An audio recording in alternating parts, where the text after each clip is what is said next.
sih kalau kita tidak melaksanakan mandi wajib, maka bisa berdosa. Bahkan kemudian terancam ibadah yang dilakukan saat kita tidak mandi wajib terlebih dahulu, sholatnya atau ibadahnya tidak diterima. Ya, gitu.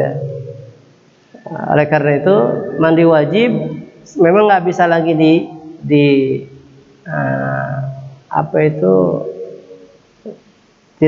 tidak kecuali dilaksanakan. Ya, kecuali memang nanti kita bahas ada perkara-perkara yang membolehkan seseorang mengganti mandi wajibnya dengan tayamum. Nanti kita bahas ya. Nah, kita akan bahas hari ini tentang mandi sunnah. Lalu apa bedanya mandi wajib dengan mandi sunnah?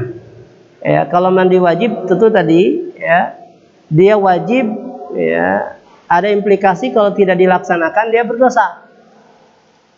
Ya. Dosanya apa? Akibat kemudian ia tidak mandi wajib, dia tidak diterima ibadah-ibadah yang mensyaratkan ibadahnya itu harus suci dari hadas besar. Ya. Ya. Orang haid misalkan, ya.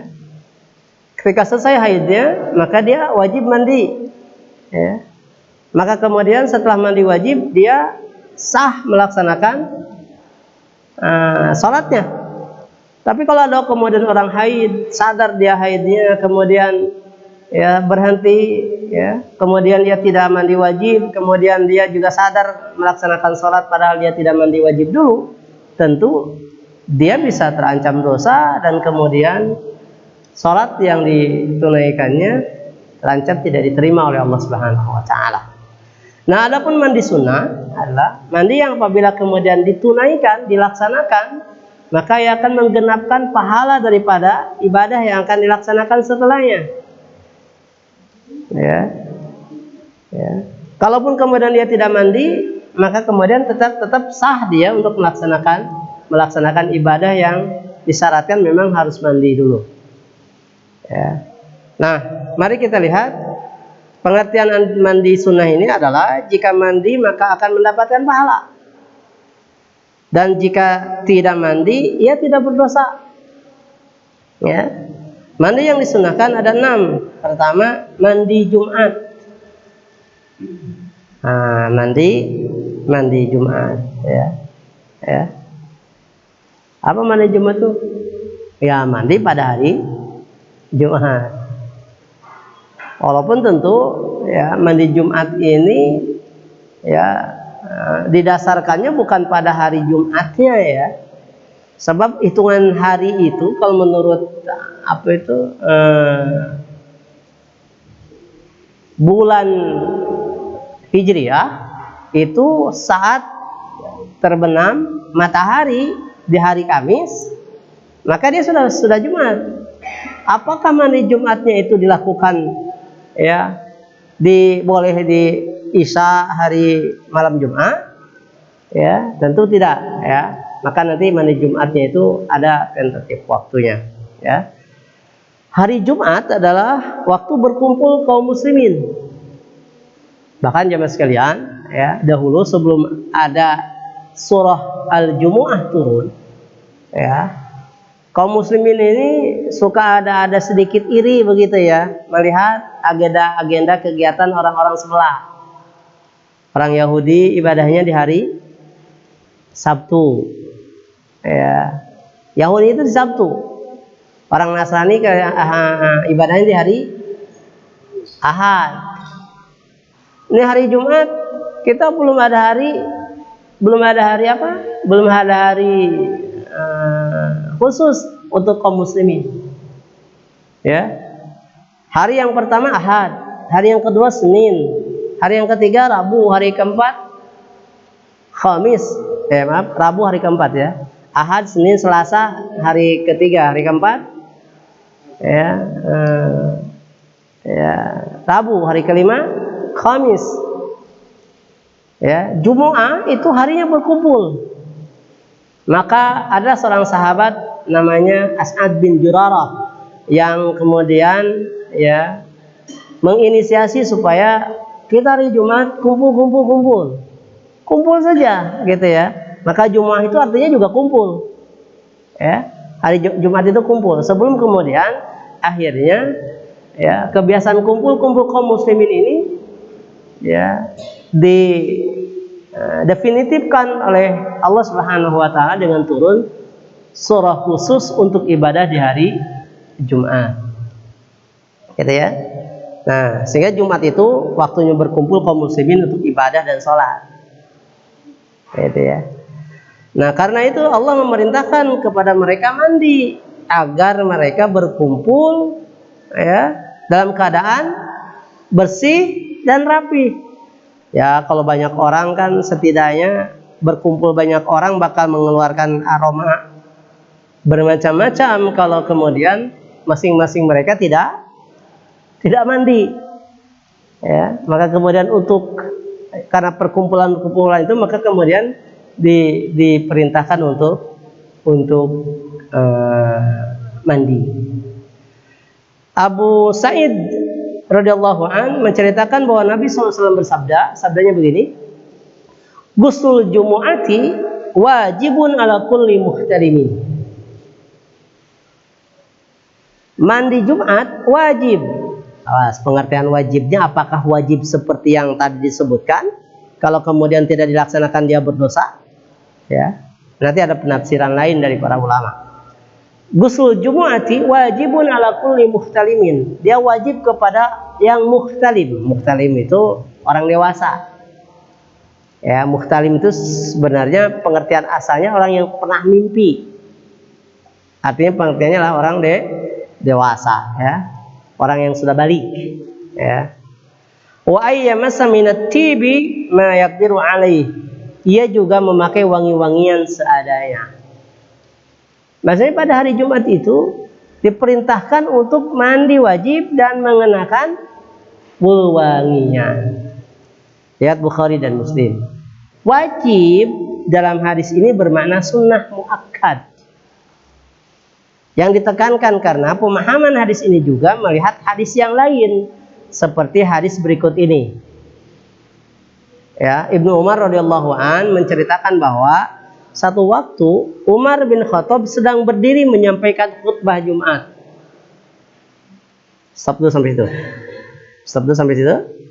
Bahwa satu saat kata Ibnu Umar itu adalah Abdullah bin Umar, anak daripada Umar ibnu Khattab. Beliau menceritakan kisah satu saat bapaknya yaitu Umar bin Khattab sedang khutbah. Stop dulu sampai situ dan kita lanjutkan dulu. Kita akan bahas Umarnya dulu sedikit.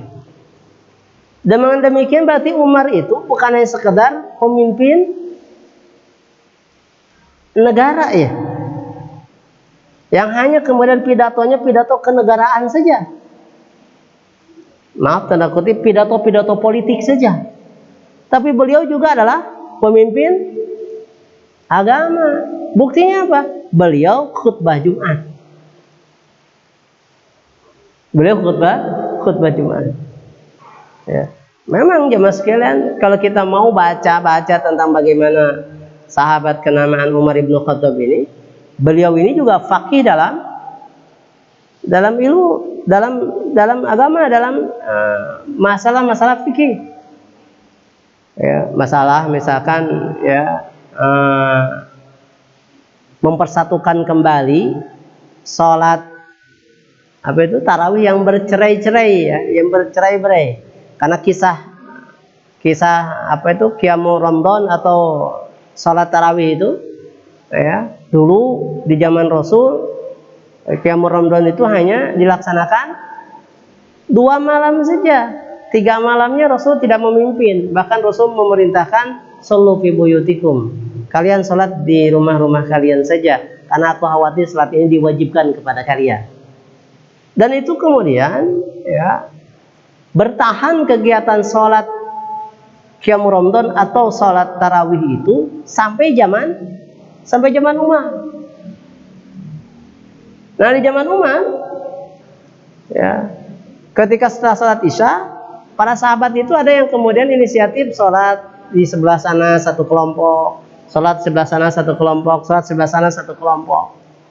Maka oleh Umar kemudian dipanggil semuanya, mending satu imam saja. Satu imam saja. Ya. Kemudian dipanggillah seorang sahabat yang hafalannya paling banyak. Kemudian dia juga bacaannya paling baik, ya.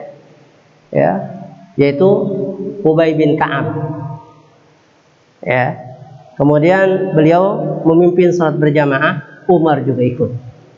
Maka dari situlah kemudian Umar mengatakan, nikmatu bid'ati hada, nikmat bid'ah itu di sini. Karena beliau menyebutkan bahwa perkara-perkara yang di zaman Rasul tidak dilakukan, ya, di zaman Umar ternyata dilakukan. Apakah dengan begitu kita berani menyebutkan bahwa Umar ahli bid'ah? Berani menyebutkan Umar ahli bid'ah? Emang kita seilmu dengan beliau dibandingkan atau tidak? Tidak, ya. Umar itu justru kemudian menyebutkan nikmat bid'ah itu di sini katanya. Ada sebuah ilat, sebuah alasan, ya. Ya, kenapa kemudian dibolehkan berjamaah lagi? Karena tidak mungkin akan diwajibkan lagi karena Rasul sudah tidak ada. Dahulu salat Qiyamul Ramadan atau tarawih ini Rasul tidak berjamaah, kan hanya 2 kali saja karena khawatir salat itu diwajibkan kepada para sahabat. Rasulnya sudah wafat, tidak mungkin ada wahyu turun kembali. Ya. Nah, jamaah sekalian, itu titik beratnya, bahwa suatu ketika Umar bin Khattab sedang khutbah Jumat. Tiba-tiba seorang laki-laki muhajirin yaitu Utsman masuk masjid. Ya. Di sini ceritakan Utsmannya bukan Utsman bin Affan. Ya. Sesaat kemudian Utsman, ya, datang masuk masjid.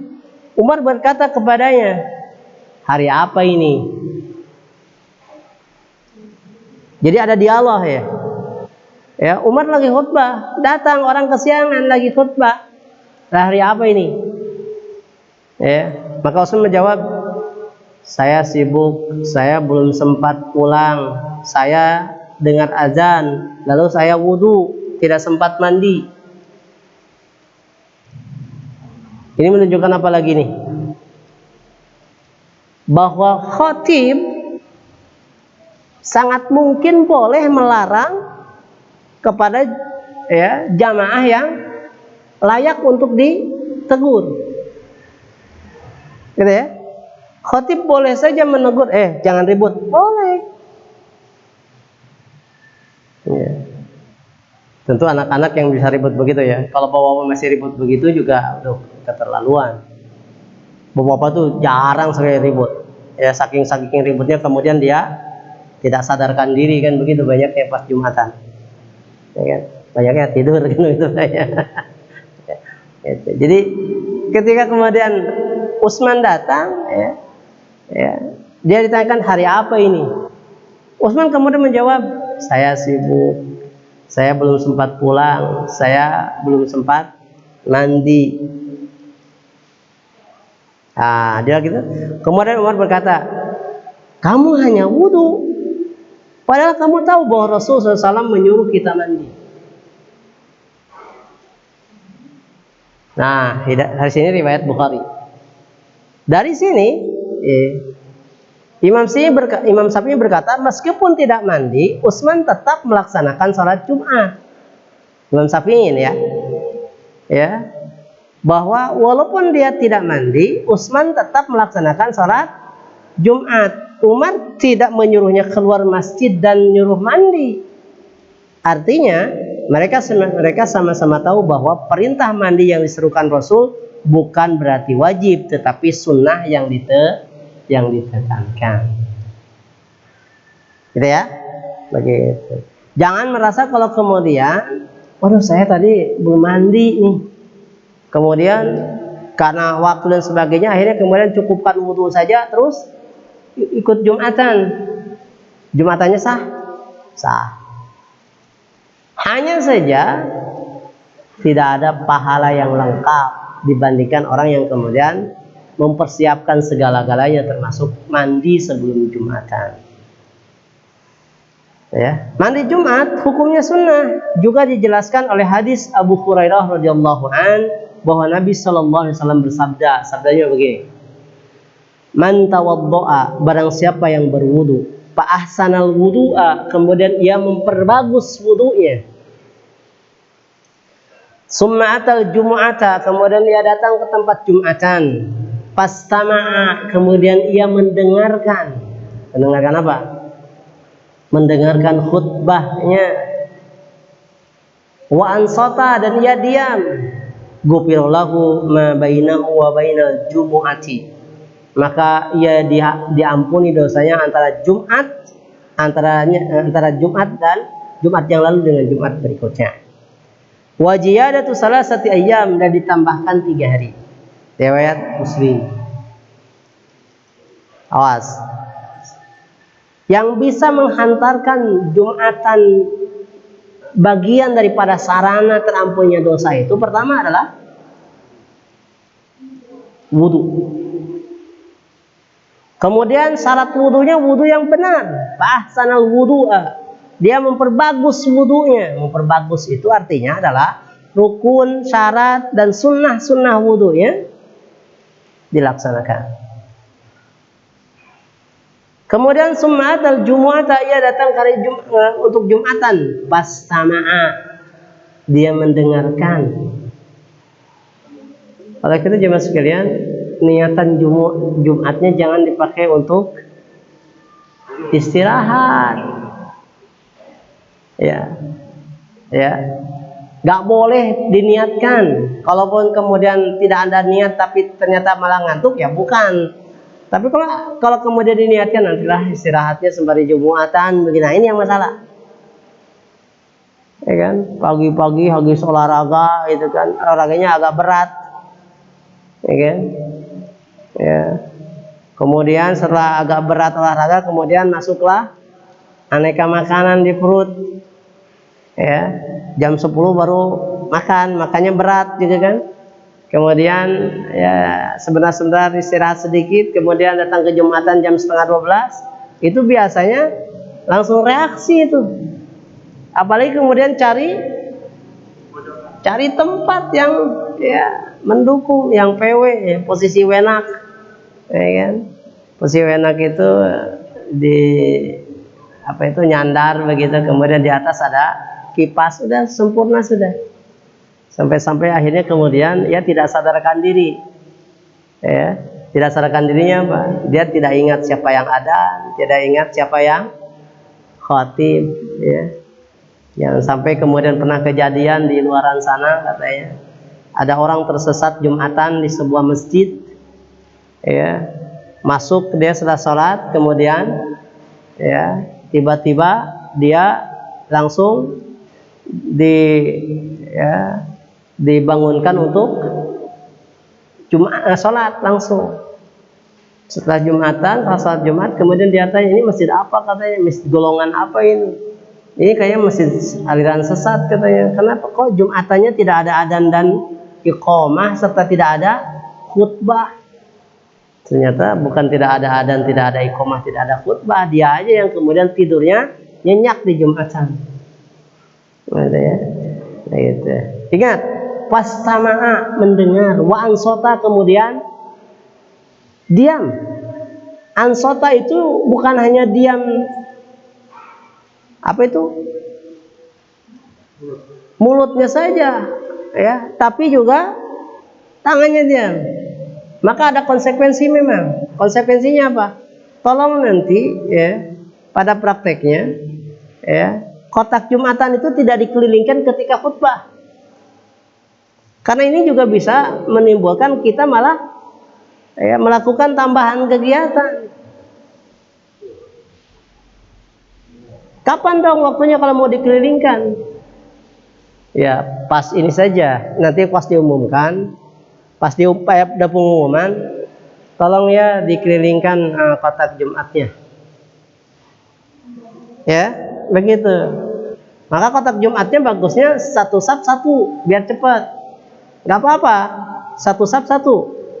Ya, jadi kalau kemudian dari sana sekali saja, demi kemudian kita bisa menerapkan ini. Ya, Jangan sampai kemudian lagi khutbah ya ada yang lewat begitu.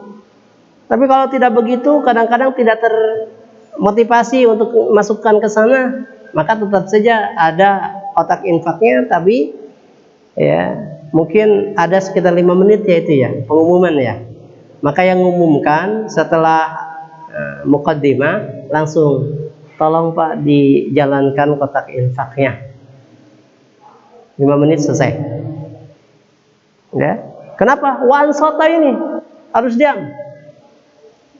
Ghufirallahu ma bainahu wa bainal jumu'at. Maka akan terampuni dosa antara Jumat yang lalu Jumat berikutnya. Ya. Wa ziyadatu salasati ayyam, dan ditambahkan 3 hari. Berarti 10 hari. Dari Jumat yang lalu ke Jumat sekarang tambah 3 hari. Kalau Jumatannya wudu, fahsanal wudu'a ya, summa atal Jumata ya, fastama'a wa ansota. Ya. Imam Qurtubi mengatakan penyebutan wudhu dan hal-hal lainnya yang menjadi syarat sahnya sholat Jumat seseorang dalam hadis ini menunjukkan bahwa dengan wudhu saja, yaitu tidak harus mandi, sudah cukup. Ya, jadi tidak harga mati, tidak harga mati bahwa mandi wajib, mandi Jumat itu mandi wajib, tapi mandinya sunnah. Tetap saja lebih utamanya adalah mandi. Imam Ibnu Hajar Asqalani berkata, hadis inilah sandaran hukum paling kuat yang menunjukkan bahwa mandi Jumat tidak wajib. Tidak wajib. Awas. Mentang-mentang tidak wajib, akhirnya kemudian Jumatan tidak mandi dulu. Ini bikin masalah. Ya, orang ini siapa yang bau ya, padahal ada orang yang tidak mandi. Awas, bukan begitu pengertiannya. Utamanya tetap mandi. Hanya di hal-hal tertentu bila kemudian kita tidak mandi, ya, wudunya yang diperbagus, kemudian menyiramkan atau mencemprotkan wewangian yang kita miliki, maka itu akan tetap memperoleh pahala yang baik. Ya. Mandinya pagi. Pagi kan yang mengatakan cuma dulu. Bisa enggak? Bahkan ya ada formulasi. Ya, formulasinya gimana? Umumnya kemudian malam Jumatan. Umumnya kan malam Jumatan ya, umumnya ya. Walaupun boleh saja tidak malam Jumatan bagi yang belum ada pasangan atau pasangan yang sedang jauh kan, tidak ya kan? Gitu ya. Nah kemudian mandi wajibnya digabung dengan mandi sunnah. Nah, gitu ya. Mandi wajibnya digabung dengan mandi sunnah, mandi junub dengan mandi Jumat. Ya. Jangan kemudian jadi 2 kali, yang tadi mandi wajib, nanti sebentar kan mandi sunnah. Sudah niatkan saja. Ya. Kemudian selama tanpa mandi tidak mengganggu orang lain, awas. Selama mandi tidak mengganggu orang lain, ya mungkin ya kalau bau badan kita tidak mandi beberapa hari, ya bau harumnya tak karuan, datang Jumatan pasti ada yang terganggu kan? Ya. Jika tidak mandi kemudian menimbulkan bau tidak sedap yang pasti mengganggu orang lain, maka mandi tersebut wajib jadinya, ya. Nah, beberapa ulama berpendapat bahwa mandi Jumat wajib meskipun tidak mandi tidak mengganggu orang lain. Mengganggu atau tidak mengganggu, tetap mandi Jumat itu wajib, begitu. Ada pendapat ulama gitu ya. Pendapat ini diberikan karena mereka merujuk kepada hadis Abu Hurairah radhiyallahu an bahwa Nabi pernah bersabda, hakun ala muslimin, ya, menjadi hak bagi seorang muslim, setiap muslim, hak di sini wajib maksudnya, ayyagtisila fi kulli sab'ati ayyam, untuk mandi setiap 7 hari sekali. Yagtasilu ra'sahu wa jasadahu, di mana kepala dan badannya dicuci. Ya, jadi seorang muslim itu minimal sekali mandinya ya dalam seminggu sekali lah begitu ya. Wajib tuh jadinya yang itu. Ya. Kita ada yang mandinya sekali, seminggu sekali. Insya Allah nggak ada, insya Allah nggak ada lah ya. Orang Sunda bilangnya burung nungul yang kayak begitu, ya kan? Ya, tidak mau mandi. Ya, dalam kondisi apapun tetap saya nggak mau mandi. Apalagi kalau kemudian di hawa dingin, ya. Ternyata Rasul dengan ajaran agama yang dibawanya itu menyebutkan hakun ala kulli muslimin, hak atau wajib bagi setiap muslim ayat tasila fi kulli sab'ati ayyam. Ia mandi di setiap 7 hari. Ya. Yauman, pada satu hari ke-7 itu dia harus mandi. Kalau hari Jumat berarti Jumat berikutnya mandi lagi. Ya, insya Allah kita mandi bahkan bukan 7 hari sekali, bisa jadi sehari 7 kali. Nggak ada yang pengantin baru ya. Pengantin barunya kemana ya? Ya, tidak datang ya. Baik, para ulama ya memahami hadis-hadis di atas apa adanya. Sedangkan hadis-hadis lain bertentangan dengan perintah mandi Jumat, mereka menilai lemah. Waktu mandi Jumat dimulai sejak subuh sampai sholat Jumat. Ini waktunya. Mulai subuh sampai waktu Jumat. Jadi tidak sebut mandi Jumat kalau mandinya ya, gitu ya. Jadi mandi Jumat itu ya setelah subuh atau ya sesaat sebelum melaksanakan sholat subuh. Jadi kalau kemudian ya, ada aktivitas sebelumnya yang mengakibatkan dia harus mandi wajib, maka mandi Jumatnya boleh digabung dengan mandi sunnah hari Jumat.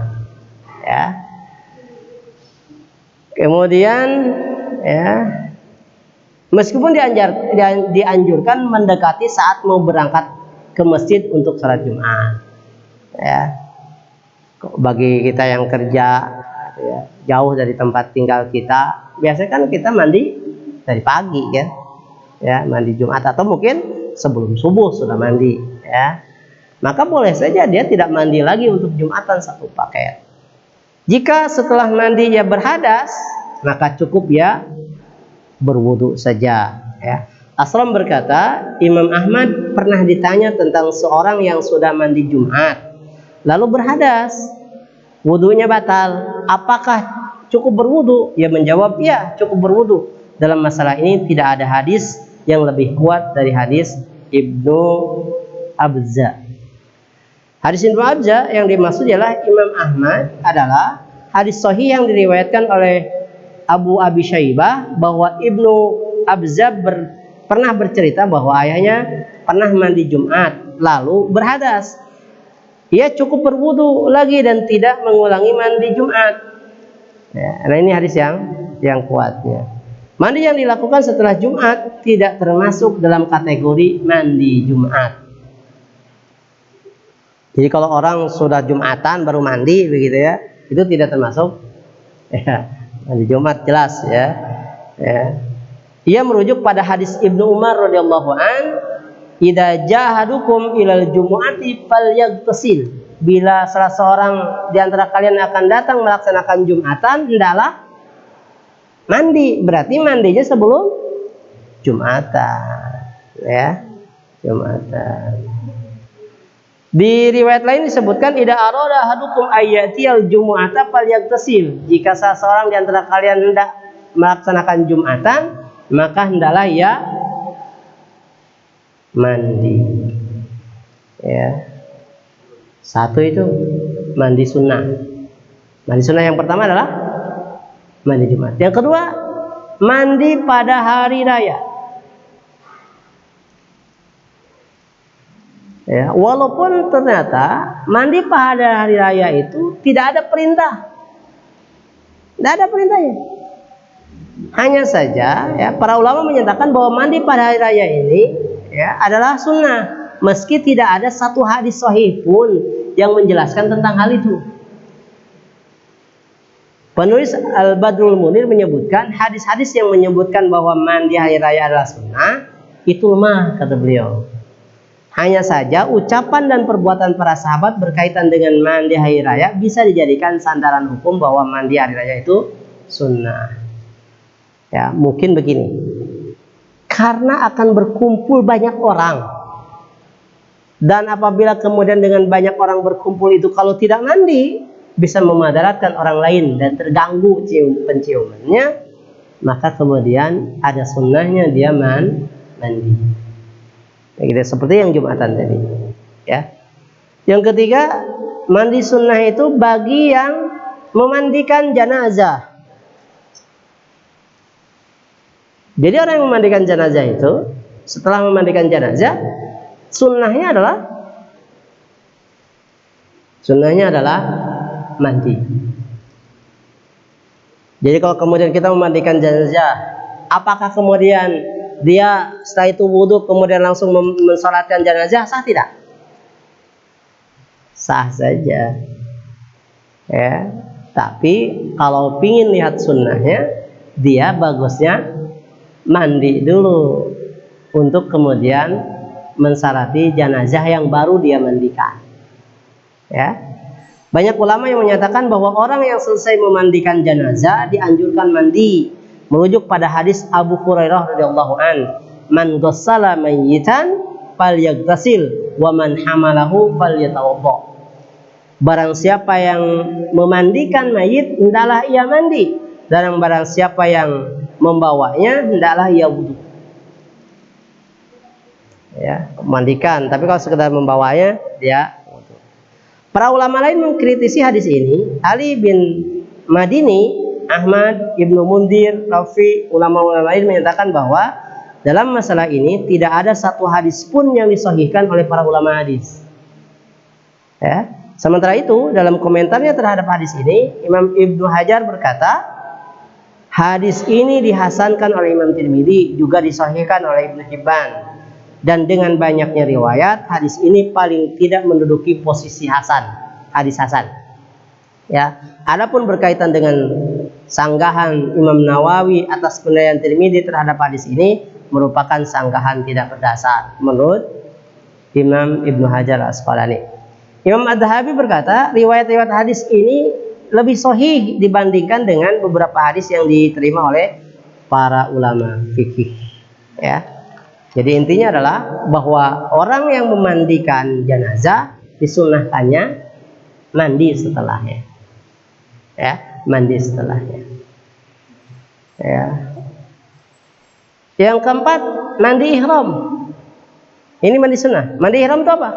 Mandi sebelum ia memakai pakaian untuk ihram, baik ihram umroh ataupun ihram haji.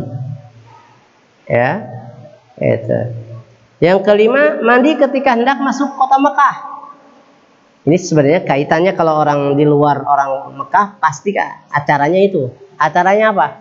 Karena orang di luar kota Mekah, Muslim biasanya datang ke Mekah umumnya adalah untuk melaksanakan ihram, baik ihram umroh ataupun haji. Dan yang keenam, yang terakhir, mandi sebelum melaksanakan wukuf di Arafah. Jelas. Ya, wukuf di Arafah juga, ya, selain dia sedang memakai pakaian ihram, ya. Jadi kalau ada jamaah haji yang berangkat dari maktabnya ke Mina sebelum ke Arafah, ya, dimobilisasi tanggal 7, ya, tanggal 8-nya berada di Mina. Maka tanggal 9 pagi-pagi ketika menuju Arafah dia harus mandi dulu. Itu pun dalam kondisi sedang memakai pakaian ihram. Sebelum ihram pun dia sudah mandi. Artinya apa? Ditambah lagi kalau kemudian masuk Arafah itu dia harus kemudian ada mandi sunnah. Jadi mandi sunnah itu ada 6. Tadi pertama mandi Jumat, 2 mandi 2 hari raya, 3 Ya, mandinya orang yang memandikan zanajah. Keempat, mandi ketika akan ihram, baik ihram untuk umroh ataupun ihram untuk haji. Kelima, ketika akan masuk kota Mekah. Ya. Dan yang keenam adalah ketika akan melakukan wukuf di Arafah. Wallahu a'lam. Ya. Apa? Jelas. Kalau niatannya untuk masuk ke Mekah, boleh saja mandi sebelum berangkatnya. Ya kan? Misalkan kalau kita mau umroh. Ini pengalaman nih. Mau ibadah haji. Mau umroh dulu sebelum haji. Ya, orang Indonesia itu mandi dulu di tempat di mana dia akan naik pesawat dan pakai pesawat dengan pakaian ya, atau kalau tidak di Jeddah ya, itu. Kalau kita punya pengalaman mandinya di sini dulu Pak, di embarkasi Bekasi dulu, karena kita punya pemahaman bahwa ya mikotnya bukan di Jeddah, mikotnya di Yalamlam, di mana kemudian di atasnya kemudian melakukan talbiyah ya, labbaik Allahumma umratan, itu ketika di pesawat. Jadi ketika turun di Jeddah itu dia sedang ihram nih, dia sedang ihram ya, begitu. Nah, berarti mandinya di sana. Selama kemudian pakaian ihram, apakah boleh mandi? Tentu boleh saja ya, selama memakai pakaian ihram boleh mandi, boleh. Hanya saja yang tidak boleh itu adalah memakai wangi-wangiannya. Karena gerah, bau keringat dan sebagainya, boleh kemudian mandi. Tetapi ternyata disarankan tidak pakai wangi-wangian, termasuk juga tidak boleh pakai sabun mandi. Karena tidak boleh pakai wangi-wangian. Ya, begitu. Apalagi kalau kemudian secara sengaja menyemprotkan wewangian, itu tidak boleh. Ya, begitu. Termasuk ketika orang kemudian ya sedang pakaian ihram, ya, terus kemudian stop dulu di Mina, ya, pagi harinya akan dimobilisasi ke Arafah. Sebelum wukuf Arafah dia mandi dulu, ya, di Mina-nya itu mandi sebelum masuk Arafah adalah mandi sunnah. Baik, ada pertanyaan lain? Tidak ada ya? Mandi wajib, mandi sunnah sudah kita lalui bersama. Ya, kita akan masuk nanti rukun mandi ya, pekan yang akan datang, di pertemuan yang akan datang. Saya kira itu saja yang bisa disampaikan di kajian kita hari ini ya. Saya mohon maaf atas segala kekurangan.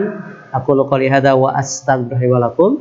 Subhanakallahumma wa bihamdika asyhadu an la ilaha illa anta astaghfiruka wa atubu ilaik. Wassalamualaikum warahmatullahi wabarakatuh.